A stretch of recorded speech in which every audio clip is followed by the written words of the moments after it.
And so um, I started reading my Bible, that desire to get to know who this God was.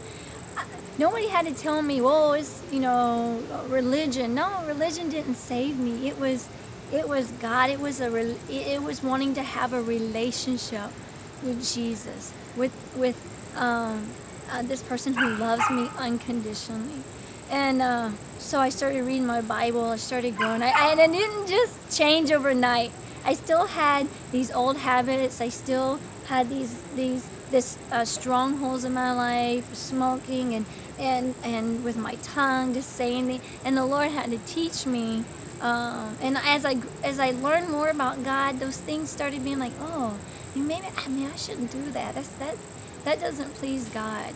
And it wasn't about, okay, these rules of do and don't. It was, I wanna live for God, and I want to please Him, and I want to let my life glorify Him. And hey, if these things don't, I don't want to have anything to do with it. That's why I didn't hang out with those friends that I used to go party with. Not because, oh, I'm better than you, I'm a Christian now. No, it was like, hey, no, man, that stuff will mess you up. Man, that's not the answer. I learned that sin will take you farther than you ever want to go.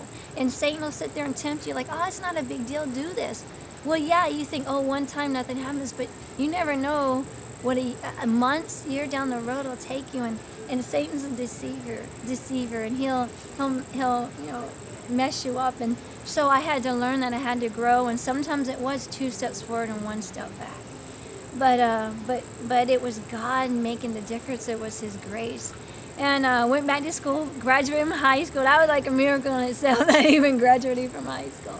And then the Lord sent me to a college in Florida, a Christian school that I knew I needed. I needed to grow more, in the Lord, to be around other Christians and to have that fellowship there, and also the boundaries. I knew I was weak. I knew if I went off to just any secular university, hey, I'm a new Christian. I know where my weaknesses are at, and man, it's so easy to slip back into that old life. No, so I knew I needed that. So I went to a college in Florida, Christian school, and I chose to be a teacher, and I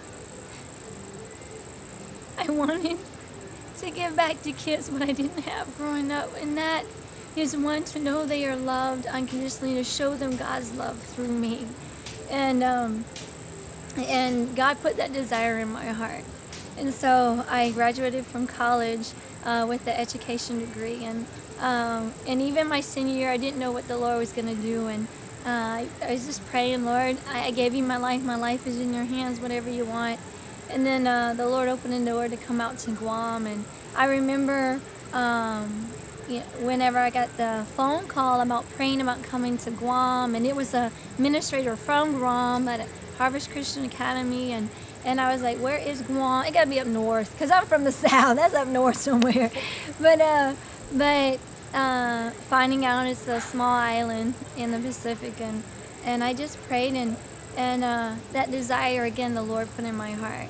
And I asked my godparents, I call them my adopted parents, but I asked them to pray about it, and the Lord seemed to open the door and work things out. And coming out here, and I thought, oh, 3 years, what a neat experience, and then that'll prepare me for something else. And the Lord just seemed to plant me, and 11 years later, I'm still here.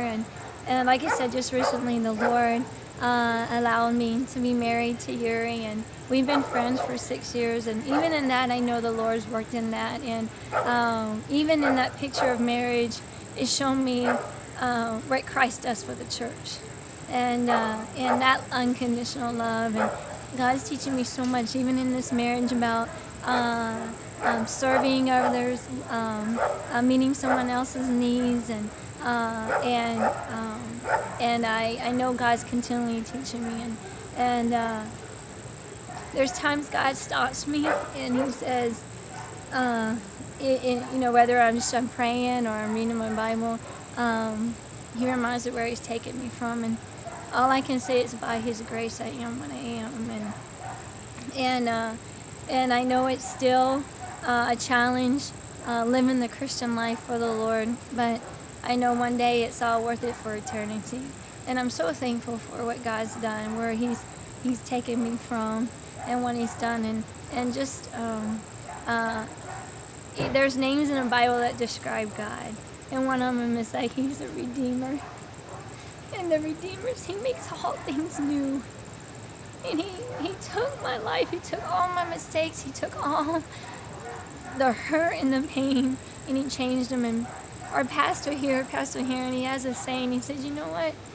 You can't change your past, but God can change the meaning of it. And He can not only heal the hurts, but He can make them account for eternity.